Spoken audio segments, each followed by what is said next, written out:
ایک بابا جی کے بارے میں کتابوں میں تذکرے آتے ہیں، کچھ لوگ ان کی کرامات دیکھنے جاتے تھے، وہ پل میں دریا ہوتا تھا، دریا کے کنارے بیٹھتے تھے اور دریا دریا ہوتے تھے، دریا دریا ہوتے تھے۔ ہمارے وطن کا سب سے بڑا دریا دریا سندھ ہے، اب وہ دریا ہی نہ رہا۔ دریا کے کنارے بیٹھتے تھے اور پل میں دریا میں ایسے ایک پاؤں رکھتے تھے اور دوسرا پاؤں دریا کے پار ہوتا تھا، پھر وہاں کے لوگ کھڑے ہوتے تھے، حضرت سے دم کراتے تھے، ان کو دم کرتے تھے،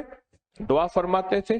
پھر آتے تھے، پھر یہاں والوں کے پاس آتے تھے۔ چند لمحوں میں لوگ ان کا ایک پاؤں یہاں رکھنا دوسرا پاؤں وہاں رکھنا خود آنکھوں سے دیکھتے تھے۔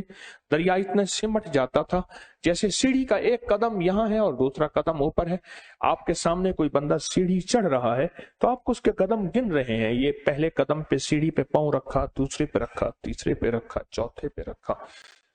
ان کے پاس یہ علوم تھے اور لوگوں کو دم کرتے تھے، دعا کرتے تھے۔ آخر میں زندگی کے دن جب پورے ہوئے، جاتے ہوئے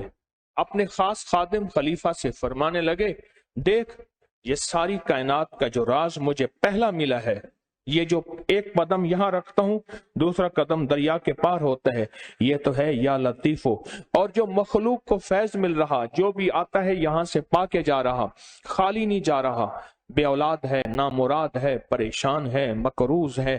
تکلیفوں میں ہے، مشکلوں میں ہے، پریشانیوں میں، حالات کی اسرتوں میں ہے، مشکلات کے پہاڑ ہیں، ناکامیوں کے پہاڑ ہیں، یہ سب کچھ جو ہے یہ یا ودود ہے،